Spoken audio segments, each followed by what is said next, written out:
Ya. Buenas tardes, estudiantes. Lamento que va a llegar tarde esta cápsula. He intentado muchas veces grabarlo y se me ha dificultado mucho. Les pido disculpas por eso. Eh, También este va a ser solo un video de mí hablando, lamentablemente, porque una vez que comparto pantalla, me dejo de ver y escuchar. Eh, entonces...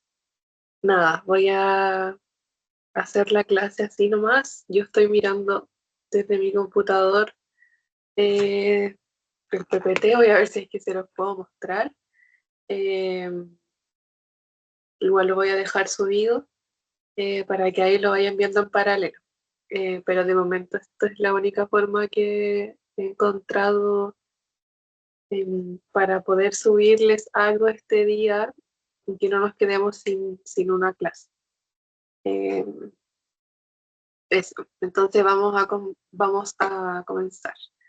Eh, bueno, les decía en las grabaciones anteriores que espero que estén bien, que, mm,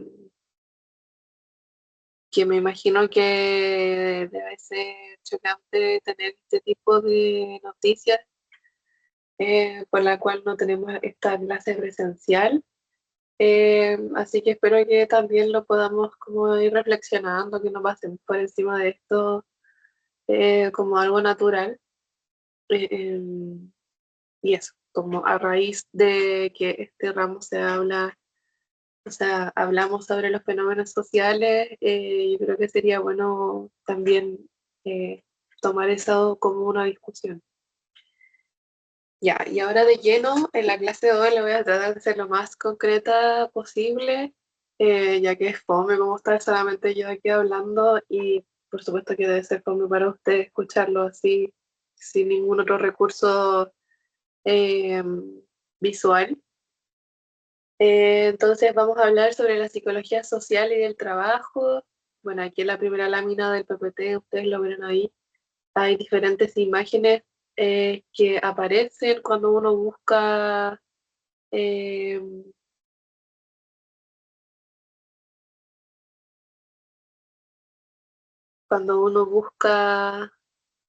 estoy viendo que esto se esté grabando, ya, estoy un poco asustada.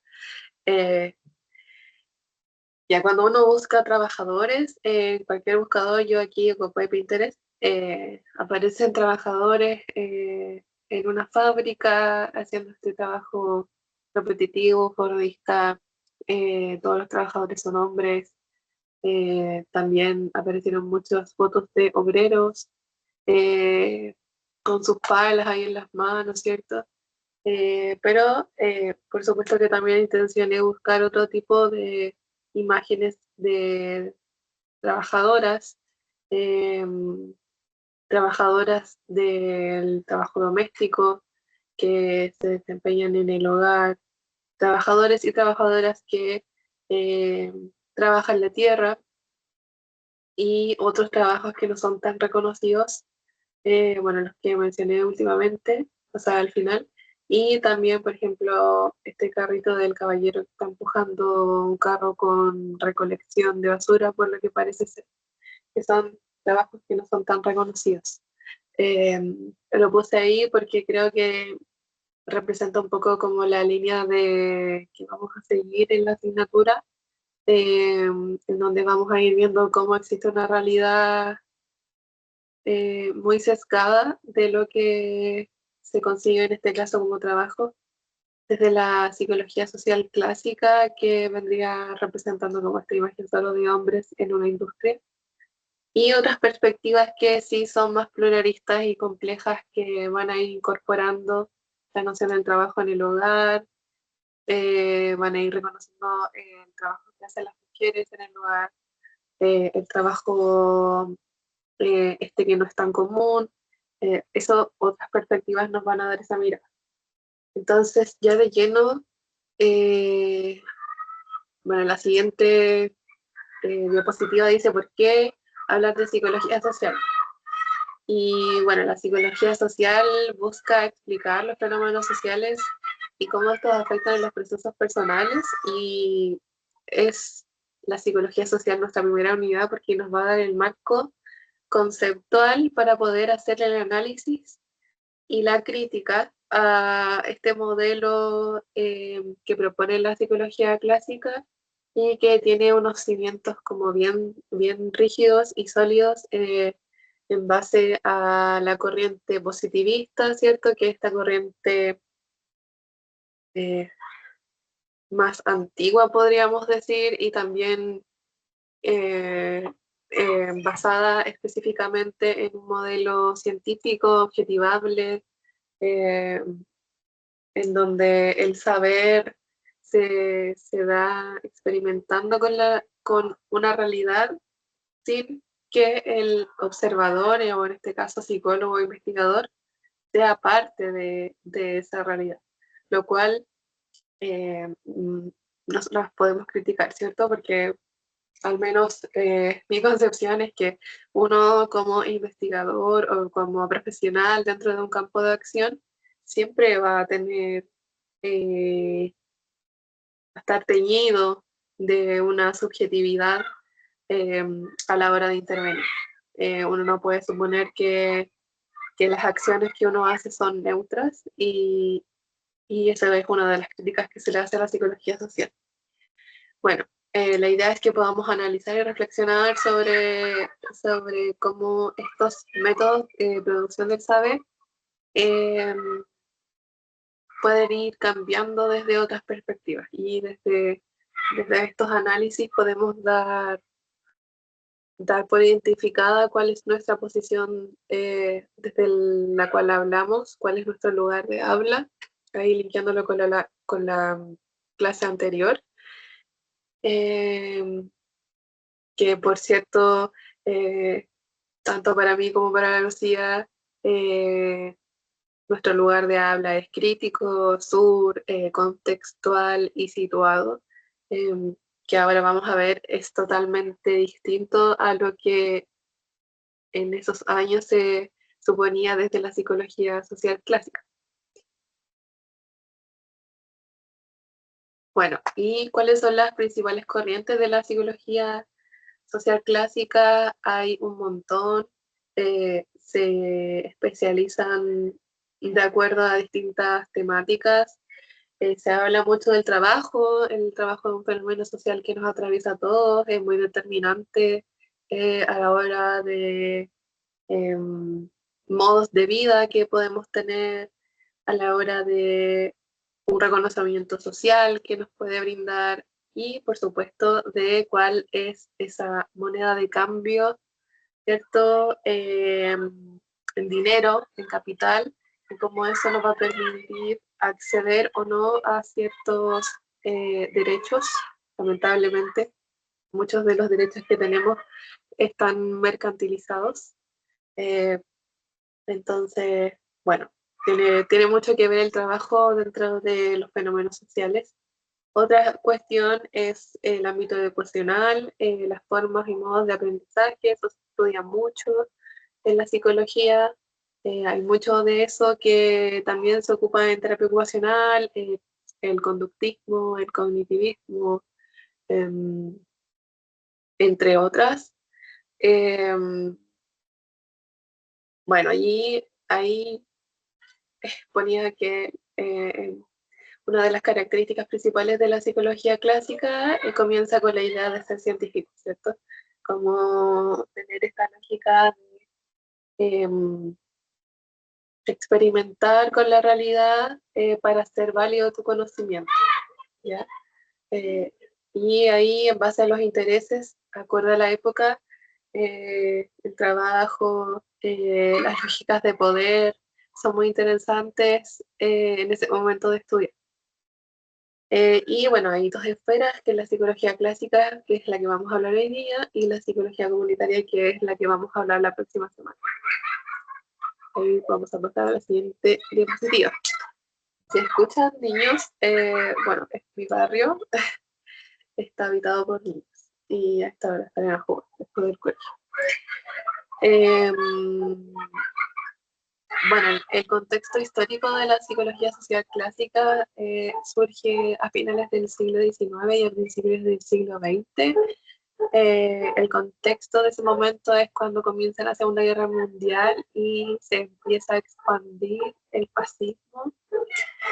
Muchos de los científicos tienden a migrar de Europa a Estados Unidos y los experimentos van a estar marcados por este tipo de temáticas. Eh, una corriente que se ocupa ya en ese momento desde la psiquiatría es la fenomenología, también se ocupa del psicoanálisis y lo que más destaca eh, y que vienen siendo cuestiones que todavía uno logra identificar a día de hoy son estos experimentos icónicos que quedaron en la memoria de todos, como el experimento de conductismo de Pavlov, el experimento de Albert Van Buren sobre el aprendizaje en base al modelaje, y con esto nace el cognitivismo, eh, el experimento de Robert Rosenthal y Leonard Jacobson, que tiene que ver con esta idea de la profecía autocumplida, que bueno, que tú le dices a un estudiante que es flojo y que se va a sacar malas notas eh, constantemente, entonces el estudiante eso va a construir en su realidad. Y por el contrario, si tú lo felicitas y lo invitas a que participe en clases y que genere reflexiones, por ejemplo, también eso se va a demostrar en la realidad de este estudiante. Eso tiene que ver con eso es a lo que se refiere con la profecía autocumplida. También el experimento de la cárcel, de la, el experimento de cárcel en la Universidad de Stanford. Eh, bueno, también ahí se analizan lógicas de poder. Aquí ahí se pone a prueba dos grupos, quienes son los vigilantes y o policías y quienes están encarcelados. Y ahí lo interesante de este experimento es que comienza o sea, es pensado para varios días y se acorta en los primeros 6 días. Y esto habla mucho como de cómo ponerte en un rol que te da cierto poder puede rápidamente malversarse y exagerar estas facultades que se le otorgan solamente por ocupar este rango en la jerarquía, ¿cierto? Y podemos ir analizando cómo eso se puede relacionar con cuestiones de la vida diaria, eh, con ciertos liderazgos. Ahora también estamos hablando de fascismo, hay cuestiones que podemos analizar desde la realidad que tenemos ahora también. Eh, la actividad al final de la clase va orientada a eso. Eh, bueno, y sin duda también estos experimentos dejan aportes. Y una de las principales ideas, que podemos estar de acuerdo o no, ¿cierto? Es que el contexto afecta nuestro comportamiento, incluso por sobre nuestras características individuales. Y claro, entonces esto eh, deja todo ahí en esta realidad que se estudia. Y como decía al inicio, una de las principales características de esta corriente es ser positivista, que creer que la realidad está dada y que un investigador la puede estudiar de manera objetivable y en base a un método científico. En base a eso se desarrollan los experimentos que acabo de mencionar y todo esto es para buscar cuáles son las reglas del comportamiento humano. Otra cuestión importante es que toda esta producción de saber en base a experimentos se da en un contexto social occidental, ¿ya? Y eso nos va a permitir nutrir eh, las conclusiones que se sacan en base a otras realidades, ¿ya? Eh, es un experimento que se da en un solo lugar y ya de inmediato se piensa que se puede estandarizar a cualquier otro tipo de circunstancia, otro tipo de cultura, y con eso ya pasamos a las críticas. Em, mm, con el paso del tiempo se da cuenta de esto, de que esta corriente no apertura la mirada a otras culturas que no sean occidentales. Em, por ejemplo, en Latinoamérica el trabajo no necesariamente tiene que ver con industrias eh, en esta lógica fordista, sino que también podría ser trabajar la tierra o tener un trabajo doméstico o de cuidado de una familia. Entonces todas esas realidades quedan fuera y por ende no existen, al no estar validadas bajo un experimento científico como estos. Eh, por tanto, tampoco nos explica el cambio de cualquiera de los factores de los experimentos. ¿Qué pasa? ¿Pasaría lo mismo si fueran mujeres? ¿Pasaría lo mismo si fueran personas mayores? ¿Pasaría lo mismo si el día está nublado o estás en el Caribe? Eh, Son cuestiones como súper básicas, pero de todas formas alterarían los resultados. Pero la psicología clásica aún no logra ver eso, ¿cierto? Está muy em, enmarcada en este marco rígido, valga la redundancia. Y entonces se empieza a derrotar la concepción del método científico, porque existe esta predisposición, esta